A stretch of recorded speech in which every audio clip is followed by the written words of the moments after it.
Drama serial रद्द की मुकम्मल कहानी। जैन जिसे मोहब्बत में नाकामी मिलने के बाद उसने ईमान का जीना हराम कर दिया, और उधर सलार जिसे इस बार ईमान तो मिल चुकी है लेकिन उसके दिलो दिमाग में सिर्फ और सिर्फ जैन ही है। जैसा कि अभी तक आप सभी दोस्तों ने देखा कि जैन का निकाह होते होते टूट जाता है, क्योंकि ईमान के सामने इस बार हकीकत आ जाती है कि जैन के घर वाले अच्छे नहीं हैं। शाइस्ता बेगम ने बहुत बड़ी डिमांड रखती थी, जिसके बाद वो शादी तोड़ने का फैसला कर लेते हैं। और यहाँ शाइस्ता बेगम जैन की माँ आखिर खुश हो ही जाती है, लेकिन वो नहीं जानती कि आने वाले वक्त में उसकी और जमील की हकीकत जब सभी घर वालों के सामने आएगी ना, तो सलार भी किसी को माफ नहीं करने वाला है, क्योंकि सलार की मोहब्बत है ईमान, और इस मोहब्बत को इस बार वो हासिल भी कर ही लेगा। ड्रामा सीरियल रद्द में रद्द तो सभी लोग होंगे, जहां पर जैन रद्द हो चुका है, और जैन आने वाले वक्त में ईमान को भी अच्छे तरीके से रद्द कर ही देगा। सलार ईमान को हासिल तो कर लेगा, लेकिन ईमान उसके साथ मौजूद नहीं हुआ करेगी। जैन अभी पाकिस्तान वापस नहीं आ सकता। बिजनेस के मामलात में इतना डिस्टर्ब हो चुका है, यहाँ तक कि उसका किसी किस्म का कोई भी कारोबार नहीं रहा। इस बार उसने सोच रखा है कि वो जल्द अज जल्द पाकिस्तान वापस आ जाएगा, क्योंकि जब से उसकी शादी टूटी है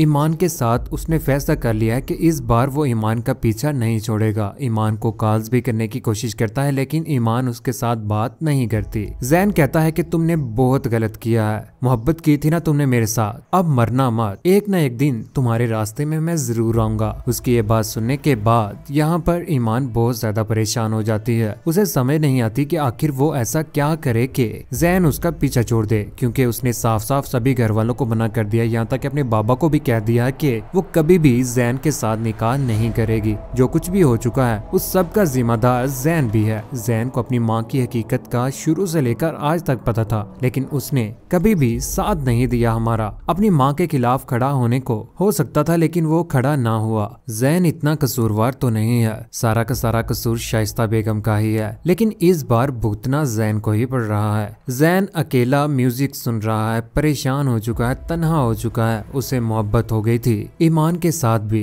चीख रहा है, चिल्ला रहा है, लेकिन कोई भी उसकी बात नहीं सुन रहा। जैन जिसने अपनी दाढ़ी बढ़ा ली है, अकेला तन्हा परेशान होकर अपनी भी बिल्कुल भी किसी किस्म की कोई भी परवाह नहीं कर रहा। दूसरी जानिब लईक साहिब, जिन्हें इस बात का अंदाजा हो ही चुका है कि सलार के साथ सारे घर वाले बिल्कुल भी अच्छा सलूक नहीं कर रहे, उसकी ख्वाहिश के मुताबिक उसे कुछ भी नहीं मिल पा रहा। हकीकत सामने आने के बाद इस बात का भी उन्हें कंफर्म अंदाजा हो ही जाता है कि सलार वहां पर शादी नहीं करना चाहता। ये शैला और जामिन की ही चाल है, वो उसे इस घर से निकालना चाहते हैं, प्रॉपर्टी सब कुछ हथियाना चाहते हैं। इस बार लईक साहिब ने फैसला कर लिया कि वो कभी भी सलार को नहीं छोड़ेगा। सलार को सारे घर वालों के सामने लेकर आया जाता और कहते हैं कि उस लड़की के बारे में मैंने सारी जांच की है, उसका तुम्हारे साथ कोई भी लेना देना नहीं है, लेकिन फिर भी तुम उसके साथ शादी करना चाहते हो। क्या इसके पीछे कोई बात है तो मुझे बता सकते हो। यहाँ पर वो कहता है कि नहीं मामू जान, किसी किस्म की कोई भी बात नहीं है। यहाँ पर जोरदार थप्पड़ आखिरकार उसके मुंह के ऊपर मार ही दिया जाता है और कहा जाता है कि तुम्हारी शादी वहाँ पर नहीं होगी, तुमने जो सोच रखा है ना, ऐसा कभी भी नहीं होगा। तुम्हारे ऊपर जो कुछ भी जुल्म हो रहा है, इस सब का मैं दावा करके ही रहूंगा। यहाँ पर जामिन और शहला भी ये सारा माजरा देख रहे होते हैं। इस बार उन्हें अपना वो बुरा वक्त नजर आ रहा है कि बहुत जल्द वो रोड के ऊपर आने वाले हैं। लईक साहिब जिन्होंने इस बार सारे घर वालों को साफ साफ कह दिया है कि सलार मासूम है, उससे दूर ही रहिए, उसकी जिंदगी बर्बाद करने की बिल्कुल भी किसी को भी इजाजत नहीं है। मैं उसका वारिस हूँ, अभी मैं जिंदा हूँ, मेरे होते हुए उसकी जिंदगी कोई भी तबाह नहीं कर सकता। जिस तरह से उसकी माँ की जिंदगी तो तबाह हो चुकी है, मैं कभी भी इस बार सलार के साथ बुरा होता नहीं देख सकता। मेरी बहन जब से इस दुनिया से गई है, मेरी आंखों के सामने ही है वो। ऐसा ना हो कि बदले की आग में आप लोगों को मैं जला कर रख दूं। ये बात सुनने के बाद जामिन और शैला परेशान हो जाते हैं। इस बार कामरान भी कभी भी सलार के साथ पंगा लेने वाला नहीं है। लईक साहिब ने सलार के ऊपर पूरी नजर रखी हुई है। इस बार उन्होंने उससे भी पूछा है कि अगर तुम किसी और के साथ मोहब्बत करते हो या तुम्हारे दिल में कोई और है तो साफ साफ बता सकते हो। सलार अपने कमरे में ईमान की वो तस्वीर दोबारा से तैयार करना शुरू हो जाता है। आने वाले वक्त में जब लई के सामने वो तस्वीर आती है तो इस बार वो सलार से पूछ ही लेते हैं। कहते हैं कि कौन है ये लड़की, मुझे साफ साफ बताओगे या मैं जबरदस्ती तुमसे पूछूं? वो मामूजान, वो ईमान है। वो ईमान के बारे में इस बार वो बता ही देता है। कहता है कि आलिम साहिब की बेटी है, उनके साथ मैं मोहब्बत करता हूँ। मुझे पूरी उम्मीद है कि इस बार खुदा की जात ने मेरा और उसका जोड़ लिख रखा है। लेक साहिब अपनी बीवी के हमरा आखिरकार अपनी बेटी को भी साथ लेकर पहुंच ही जाते हैं आलिम साहिब के घर में, जहाँ पर वो जाकर आलिम साहिब से पूछताछ करते हैं, उनकी बेटी के बारे में भी जानते हैं। यहाँ पर जब पता चलता है कि सलार के मामूजान आए हैं तो ये बात ईमान को बहुत ज्यादा मुतासिर करती है कि आखिर सलार, वाकई सलार मेरे साथ मोहब्बत करता था। वो दिन जब मैंने वो तस्वीर देखी थी वो हकीकत ही थी। ईमान को इस बार मोहब्बत सलार के साथ होने ही वाली है, लेकिन इस मोहब्बत में भी जैन उन्हें कभी भी खुश नहीं रहने देगा। आलिम साहिब बहुत ज्यादा खुश होते हैं क्योंकि वो अपने बेटों की तरह से सलार के साथ मोहब्बत करते थे। घर में आया रिश्ता देखकर वो कहते हैं कि हम सोचेंगे, अपनी बेटी से भी पूछेंगे क्योंकि हमारी बेटी सदमे में है। उनके चले जाने के बाद आलिम साहिब अपनी बेटी के पास पहुंच जाते हैं और कहते हैं कि बेटा तुम्हारा क्या कहना है, तुम क्या चाहती हो, तुम शादी करना चाहती हो क्या? यहाँ पर वो बोल पड़ती, कहती है कि हाँ, मेरा अटल फैसला है। इस बार जैन ना तो मेरी जिंदगी में आएगा और ना ही मैं उसे आने दूंगी। बाबा जान, आपको जिस तरह से बेहतर लगता है आप मेरी शादी कर सकते हैं। आलिम साहिब भी इस बार घर में पहुंच ही जाते हैं सलार के, जहां पर वो इतना बड़ा घर देख के, इतना बड़ा बंगला, गाड़ियां, सब कुछ देखने के बाद वो सोचते हैं कि मैं सलार के खानदान को कुछ समझा नहीं है। सलार एक छोटी सी दुकान के ऊपर काम करता है, लेकिन उसका घर इतना बड़ा है, उसका बाप, उसकी माँ, उसका भाई और उसके मामूजान इतने अमीर हैं, तो ये मजबूर होकर इस दुकान के ऊपर क्यों काम कर रहा है, मेरी कुछ समझ में नहीं आ रहा। लेकिन इस बार आलिम साहिब को सलार खुद ही सब कुछ बता देगा। कहेगा कि मेरी माँ के चले जाने के बाद मेरे ऊपर बहुत ज्यादा जुल्म हुए हैं, यहाँ तक कि मेरी माँ को जला के मार दिया गया। ये बातें सुनने के बाद आलिम साहिब की आंखों में भी आंसू आ ही जाएंगे कि किस तरह से एक नन्हे मुन्ने बच्चे के सामने उसकी माँ को जलाया गया और वो बेबस था, अपनी माँ को बचा भी ना सका। वो हौसला देते हैं सलार को, कहते हैं कि तुम्हें परेशान होने की जरूरत नहीं है, ईमान तुम्हारा अच्छे तरीके से ख्याल रखेगी और तुम्हें कभी भी परेशान नहीं करेगी। बेटा ख्याल रखना, मेरी बेटी को भी परेशानी मत आए। ईमान और सलार की आखिरकार शादी की तैयारियां हो ही जाती हैं। वो दोनों एक दूसरे के साथ बातें कर रहे होते हैं। शादी के रोज अच्छे तरीके से तैयारियां करने के बाद यहाँ पर सलार वो तस्वीर भी लॉन में लगा ही देता है, जहाँ पर उस तस्वीर को देखकर यहाँ पर ईमान हक्की बक्की रह जाती है। सोचती है कि सलार मेरे साथ अगर इतनी मोहब्बत करता था तो वो मेरी शादी जैन के साथ क्यों होने देने जा रहा था? उसने अपनी मोहब्बत को कभी मेरे सामने शाया क्यों नहीं किया, मेरे साथ इजहार क्यों नहीं किया? उन दोनों का आखिरकार निकाह भी पढ़ा दिया जाता है। लेकिन जब ये बात जैन को पता चलती है तो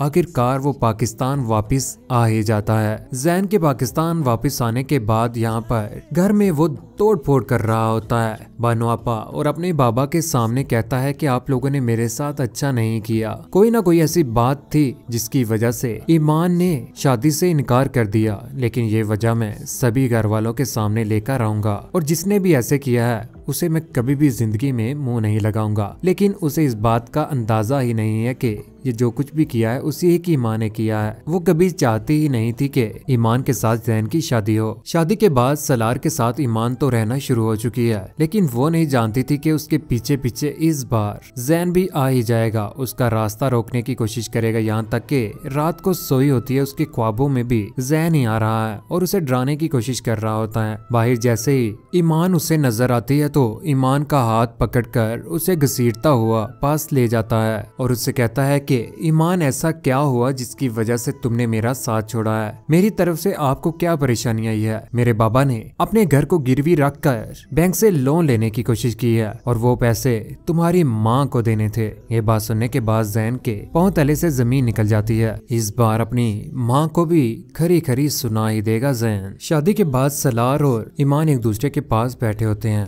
सलार अपनी मोहब्बत का इजहार ईमान के सामने कर ही देता है। कहता है कि पागलों की तरह से मैंने तुम्हें मोहब्बत की है, तुम्हारे साथ इजहार नहीं कर सका, यही मेरे अंदर कमी थी। बहुत बार सोचा कि तुम्हारे साथ इजहार कर दूं, लेकिन यहाँ पर ईमान बोल पड़ती कहती है कि तुम्हारी ये बातें सुनने के बाद तुम्हारे साथ किसी को मोहब्बत क्यों नहीं हुई। ये बात तो सलार के दिल के ऊपर लग जाती है कि आखिर शादी के बाद भी आज भी उसे मोहब्बत नहीं है सलार के साथ। सलार के घर में सारी की सारी बातें इस बार ईमान को भी पता चल जाती हैं कि सलार के माँ बाप उसके साथ अच्छा सलूक नहीं कर रहे। सुतेली माँ है और कामरान भी उसका सगा भाई नहीं है। ये सब कुछ होने के बाद जैसे ही घर में वो हाथ पकड़कर उसे लेकर आती है तो यहाँ पर सलार डर जाता है, लेकिन सलार को भरपूर हौसला देती है और कहती है कि तुम्हें परेशान होने की कोई भी जरूरत नहीं है, इस घर के वारिस हो तुम, इस घर की प्रॉपर्टी सब कुछ तुम्हारे नाम है, तुम्हें डरने की जरूरत नहीं है। लेकिन जामिन और शैला भी इस बार जेलिस बहुत ज्यादा होते हैं। वो सोचते हैं कि जब से ईमान उसकी जिंदगी में आई है तो वो तो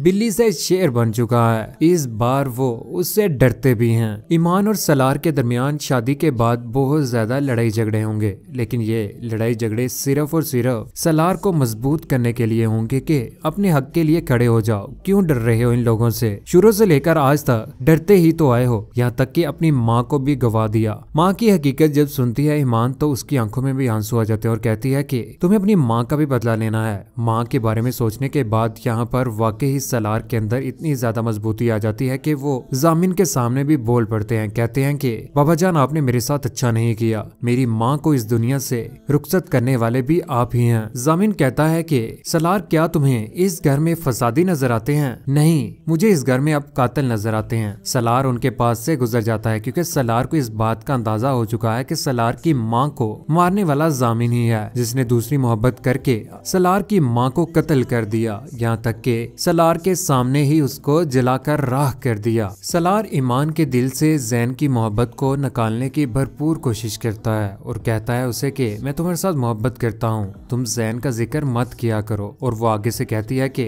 उसी ने तो मुझे मोहब्बत करना सिखाई थी, और फिर ऐसे कैसे हो सकता है कि मोहब्बत का जिक्र निकले और मेरे जहन में वो ना आए। सलार बहुत ज्यादा टूट चुका है। सलार आखिर ईमान के पास बैठ के रोना शुरू कर देता है। इस बार ईमान को भी तरस आ ही जाएगा सलार के ऊपर। ईमान जी, हम जैन की जितनी बातें करते चले जा रहे हैं वो उतना ही हमारी जिंदगी में आता जा रहा है, बेहतर होगा कि उसका जिक्र कम कर दें आप। ईमान जब सलार के घर वालों को देखती है, ईमान जी मैं यहाँ पर रहता जरूर हूँ, लेकिन ईमान जी ये घर मेरा नहीं है। दिखाई थी ना मैंने इर्द गिर्द कि मेरे रिश्ते बहुत ज्यादा हैं, लेकिन एहसास करने वाला कोई भी नहीं है। ईमान उसका हाथ थाम लेती है। ईमान भी अपनी जिंदगी की सारी बातें जिस तरह से जमील ने उनके साथ बुरा किया है, शुरू से लेकर आज तक उनको लूटते ही आए, एंड में जैन की माँ के साथ भी मिलकर उनका बुरा चाहा। इस बार सलार कभी भी जमील को छोड़ने वाला नहीं है, उसको गिरबान से पकड़कर अच्छी खासी उसकी धुलाई कर देता है। आखिर सलार वाकई ही बिल्ली से शेर बन ही गया। अपनी इज्जत की खातिर, अपनी बीवी की खातिर उसने उन लोगों को सुधारने की कोशिश की जिनको सुधारना मुश्किल नहीं बल्कि नामुमकिन था। जमील को भी इस बार समझ आ ही गई है, वो कभी भी इस बार ईमान के रास्ते में आने वाला नहीं है। उधर सलार अपनी माँ का भी इस बार बदला लेने ही वाला है, वो कभी भी माफ नहीं करेगा। उधर ईमान सलार के साथ खड़ी है कि इस बार अपने मामू के सामने भी सीना तान कर खड़ा हो चुका है। वो प्रॉपर्टी के पेपर हाथ में पकड़कर उनको फाड़ के वहीं पर फेंक देता है और ईमान को लेकर वहाँ से चला जाता है। सलार को इस बात का भी दुख है कि जब उसकी माँ अल्लाह को प्यारी हो गई थी तो उसके बाद लईक साहिब यानी के मामू उसे यहाँ से क्यों नहीं लेकर के, लेकिन आने वाले वक्त में सलार अपनी माँ का भी बदला लेने वाला है। कौन कौन चाहता है कि इस बार सलार अपनी माँ का बदला लेकर जामिन और शैला को निस्तो नबूद कर दे, और कामरान को भी, जिस तरह से कामरान ने सलार जैसे मासूम लड़के के साथ जुल्म किया था। जमील का बुरा अंजाम देखकर आप सभी दोस्तों को कैसा लगा? और सलार जिसने कभी जिंदगी में मक्खी भी नहीं मारी, उसी ने सभी लोगों से बदला ले लिया। अपनी कीमती राय का इज़हार नीचे कमेंट सेक्शन में जरूर दीजिएगा। चैनल को सब्सक्राइब करने के बाद बेल का बटन जरूर दबाइएगा। अपना ख्याल रखिएगा, दुआ में याद रखिएगा। अल्लाह हाफिज।